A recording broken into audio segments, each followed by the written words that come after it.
Bonjour à tous et merci de nous retrouver dans La famille en question. Le congé maternité est parfois source de culpabilité pour des femmes qui travaillent. Il est pourtant essentiel, d'une durée légale de 16 semaines en France pour les 2 premiers enfants.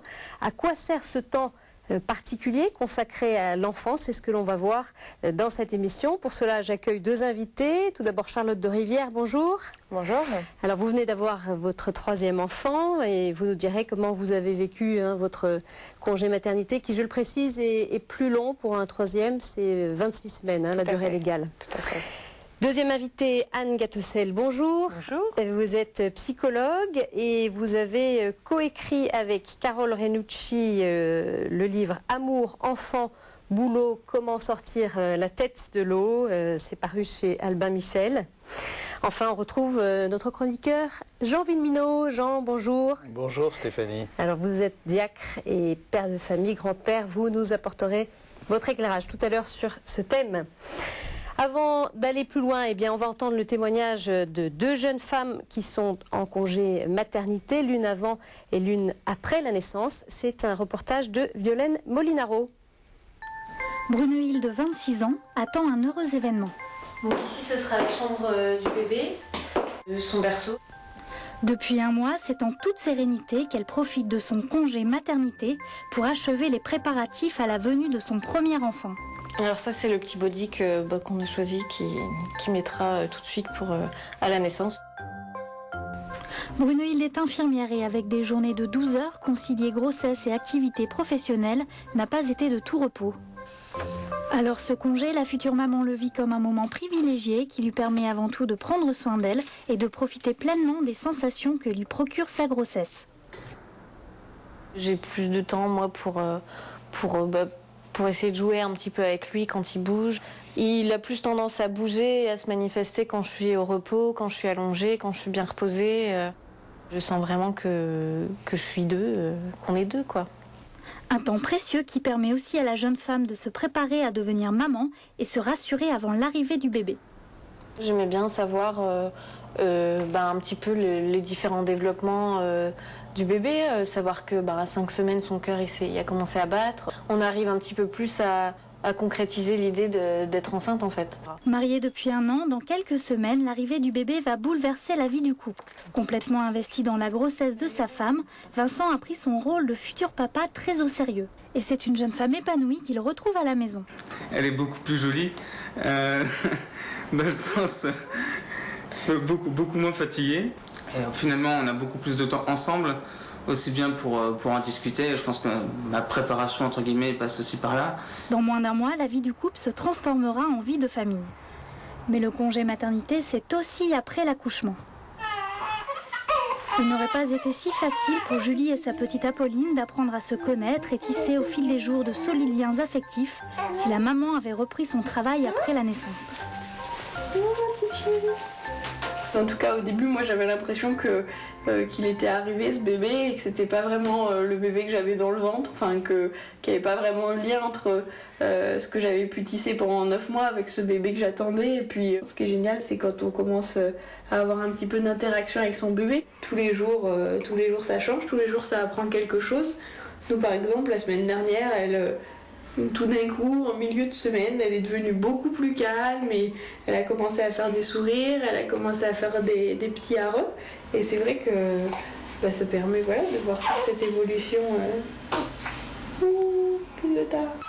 Et pendant le congé du papa, Julie et Thomas ont choisi de s'isoler quelques jours à la campagne afin de vivre ensemble les premiers jours de la vie d'Apolline. Bien nouvelle.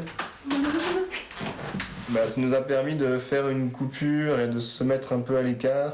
Je ne vais pas dire de faire une retraite, mais de prendre le temps de se connaître et de se construire tous les 3 en tant que famille. En tout cas, dans la tête des parents, il faut vraiment qu'on ait une phase, un temps où on va commencer à comprendre malgré la joie et puis la fatigue des événements qui viennent de se passer, que maintenant on va toujours être 3 et pas 2.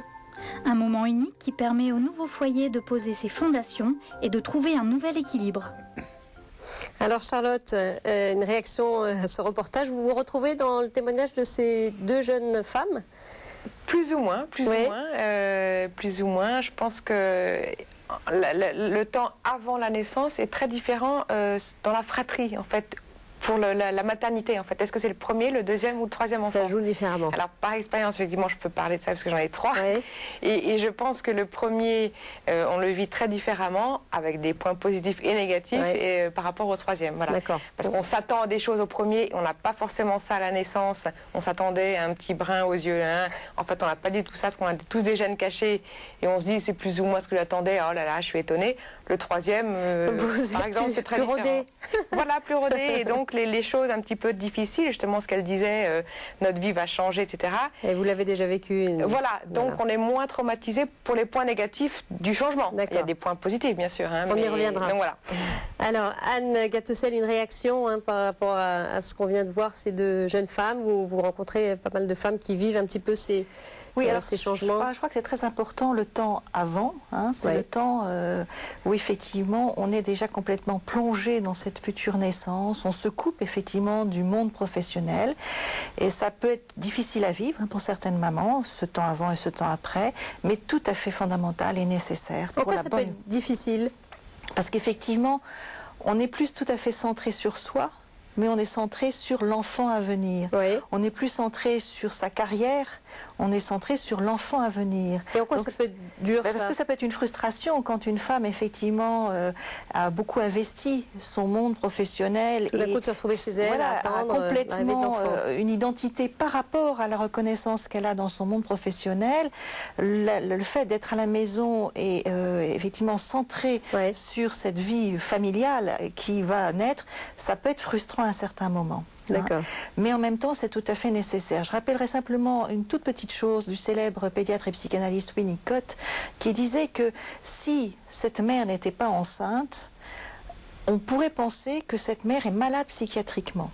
Ce qui veut dire que cette maman qui va attendre ce bébé, du fait qu'elle se désengage complètement de ce qui se passe dans la réalité pour être complètement plongée dans la vie à venir, si elle n'était pas enceinte, on penserait qu'elle est folle. C'est Tellement surprenant. qu'il y a un investissement et une espèce de bulle D'accord, qui se c'est le côté construit. bulle. Et ça, c'est extrêmement important. Effectivement, ça ne se vit pas de la même façon quand il y a des frères et sœurs, parce que la D'accord. bulle, elle est, mais elle n'est pas aussi forte, puisqu'il faut encore s'occuper des autres enfants Donc à c'est un venir. état très particulier. Un état très particulier qui se prolonge quelques semaines après la naissance du bébé, et on le voit bien, c'est nécessaire pour connaître cet enfant. C'est ce que nous appelons, nous, l'accordage affectif. C'est-à-dire savoir effectivement décoder dans la tonicité de l'enfant, dans le visage de l'enfant, dans ses pleurs, de quoi a-t-il besoin. Et s'il n'y avait pas cette connaissance-là, nous ne pourrions jamais, en tant que maman, répondre, je dirais, à cet enfant. Et donc, on apprend à le connaître, on l'apprivoise. On y reviendra plus en détail. Alors Charlotte, comment vous avez vécu, vous, votre dernier congé maternité? Comment vous le vivez? Parce que ça vous concerne encore ces temps-ci. Pleinement, oui. Je suis tout à fait d'accord avec vous, en effet. En fait, c'est ça. C'est que la difficulté de partir de son job, en fait, de son Ouais. métier, est très difficile. Et plus lié à votre changement de vie pendant un moment, Oui. ou c'est lié à l'entreprise, enfin l'employeur? Un Ouais. peu des deux.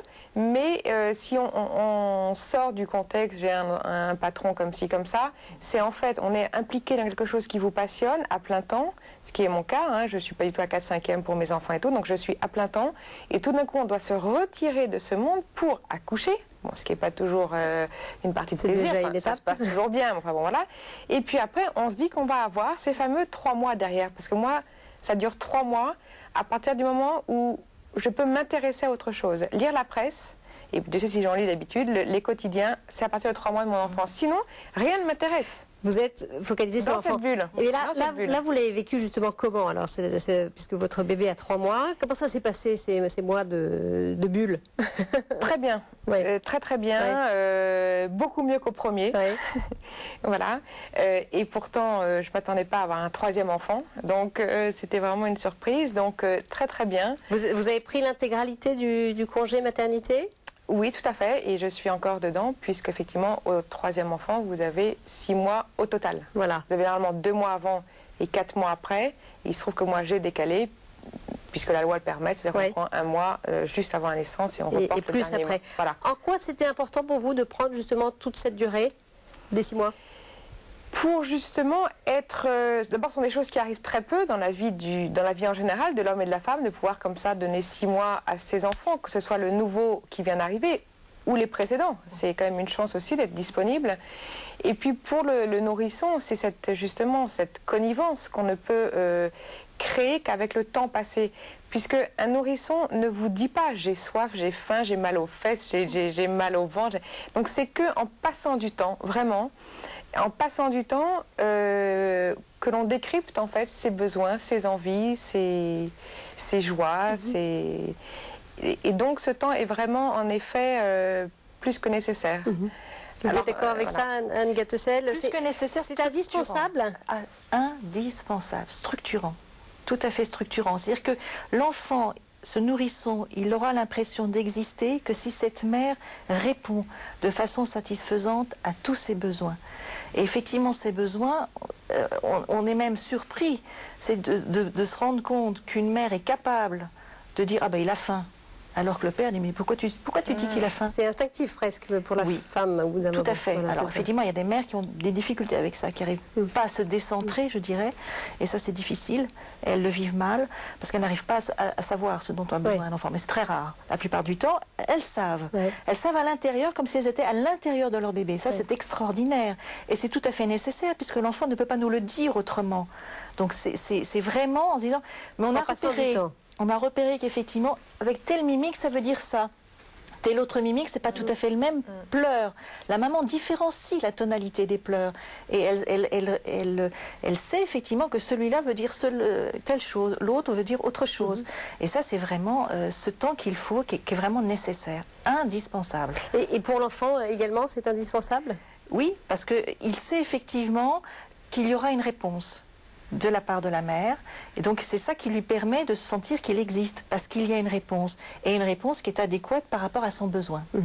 Alors Charlotte, on ne citera pas une célèbre ministre qui est revenue travailler 5 jours après un accouchement, mais qu'est-ce que vous pensez de ce phénomène? Je ne sais pas s'il y en a un, parce que ça reste assez anecdotique, mais du moins du fait que certaines femmes reprennent très vite un travail, vous en pensez quoi, vous? Alors effectivement, parmi mes amis, mes connaissances, les gens ont beaucoup jugé cette fameuse ministre en disant « je pense ci, je pense ça ». Moi j'avoue, je ne jugeais pas parce que je pense que chaque personne vraiment réagit très différemment en fonction du contexte. Et le contexte c'est quoi? C'est ce que vous avez chez vous, c'est ce qui vous attend ou ce que vous avez quitté au bureau, c'est votre personnalité. Donc voilà, moi je pense qu'il ne faut absolument pas juger. Vous ne verriez pas forcément dans cette situation-là? Si, je pense que elle s'est aménagée aussi du temps. On n'avait pas des tenants aboutissants du sujet. Moi, je pense que son bébé était à côté d'elle, qu'elle ci, qu'elle ça dépend si on allait, si on n'allait pas. On peut être il n'y a pas de recette d'être très bonne mère.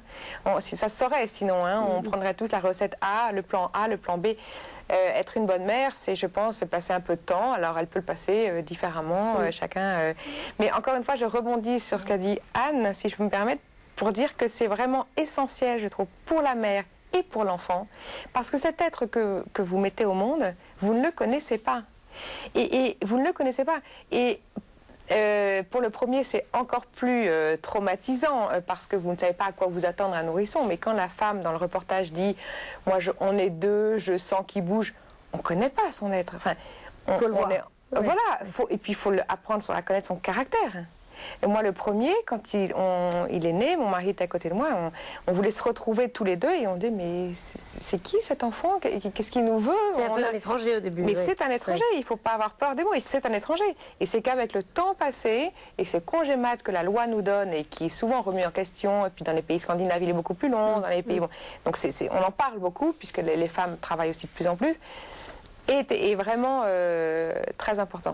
Anne Gattezel, on parle justement là de la durée, en France 16 semaines, 26 semaines à partir du 3e.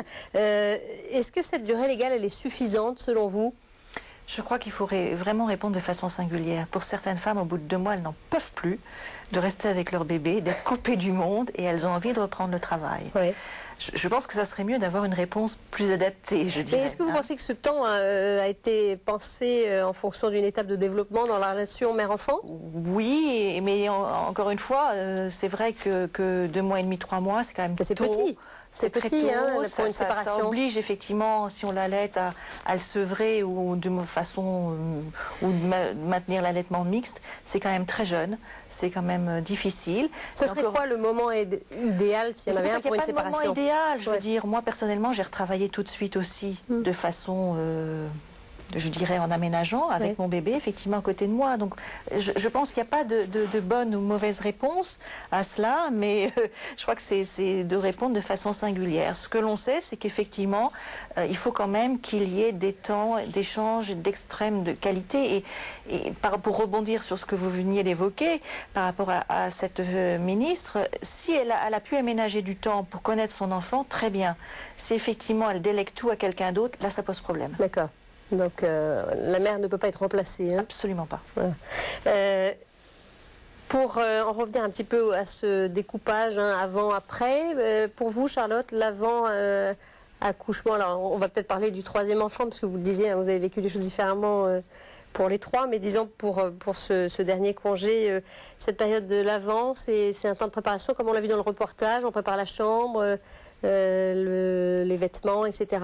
Ça compte, ça? Alors, en théorie, oui, puisque effectivement le médecin qui me suivait à l'hôpital me disait, vous savez, je vous repousse, il faut une ordonnance pour être décalée dans son congé maternité et ne prendre qu'un mois avant.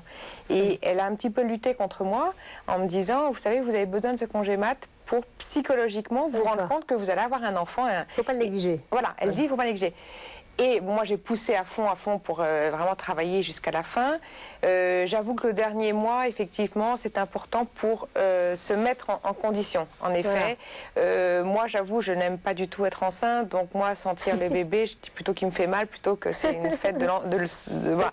Donc, quand il arrive, on l'aime, tout va bien. Mais avant, j'avoue, c'est pas une fête. Mais ça, c'est très personnel. Hein. Et l'avant, Anne Gatesel, hein, c'est important, j'allais dire presque autant que l'après oui, c'est anticiper, effectivement, se mettre déjà dans ce projet-là. Avec le père, je crois que c'est très intéressant aussi, hein, effectivement, même si c'est pas simplement décrété que 1 mois et demi avant, d'un seul coup, le père se rend compte qu'il va avoir un enfant. C'est pas comme ça que ça se passe dans la réalité. Mais c'est vrai que plus de connivence. Et aussi une fatigue, hein, quand même, c'est fatigant.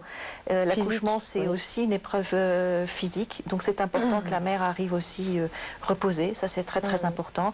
D'autant plus qu'on sait que dans les 3 mois qui vont suivre, les nuits vont être très dures. Voilà. Donc si une maman est déjà épuisée au moment de l'accouchement, elle ne sera pas aussi disponible qu'il ne le faudrait pour son bébé, parce que personnellement, elle n'arrivera pas à y répondre, elle manquera d'énergie.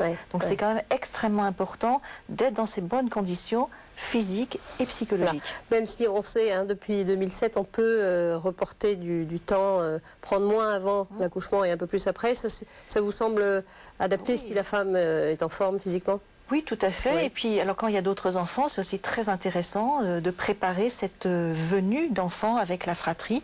C'est pas du tout à négliger.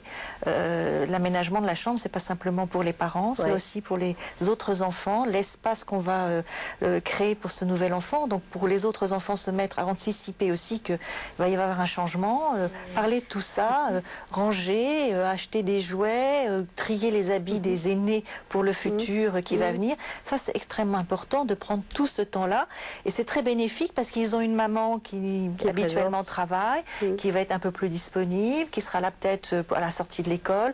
Et qu'est-ce qu'ils sont contents d'avoir une maman à la maison aussi. Et vous avez été attentive à ça justement pour les plus grands, bien leur annoncer l'arrivée de ce 3e, les préparatifs. Surtout que souvent, on prend la chambre d'un pour aller le mettre avec l'autre. Hein, à Paris, les chambres sont pas, les appartements sont pas extensibles. Donc on en met 2 ensemble. Il faut les prévenir. Voilà.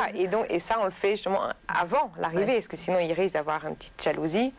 Et effectivement, nous avons préparé ça. Et puis, j'ai beaucoup plus été à l'école. Mais en même temps, on est fatigué, donc une certaine tension peut naître malgré tout dans la famille. l'attention aussi de l'accouchement, l'attention qu'est-ce qui va se passer après. Oui. Bon, donc il faut aussi, les enfants n'ont pas demandé à avoir d'autres frères et sœurs, ce sont des choix de parents. Il ne faut pas leur faire porter ce choix malgré tout. Et même si un enfant s'adapte très facilement à un autre enfant, et ils s'adorent tous tout de suite. Hein. C'est merveilleux de se rendre compte de ça. Ils aiment tout de suite leurs frères. Je parle de frères, puisqu'il n'y a pas de filles, voilà. Mais c'est magnifique de voir ça. Ils s'aiment tout de suite. Et Anne Gatesel, une question peut-être un peu médicale. Qu'est-ce qu'on connaît des liens précoces entre la mère et l'enfant aujourd'hui? Qu'est-ce qu'on peut dire? Beaucoup de choses. On a fait beaucoup de progrès dans ces connaissances-là.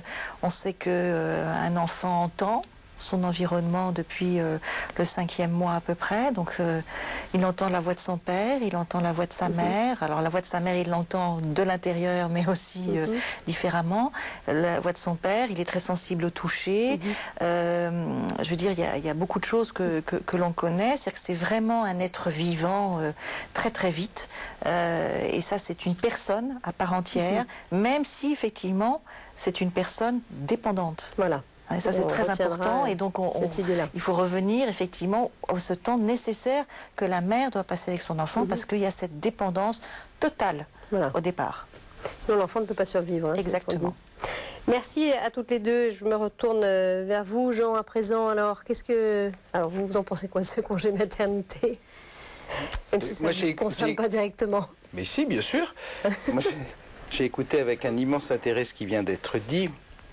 Je note une chose qui m'a beaucoup frappé dans ce que vous avez dit, c'est que la naissance et le début de la vie d'un enfant est un chemin de sanctification dans la mesure où ça pousse la maman à se décentrer d'elle-même pour un autre.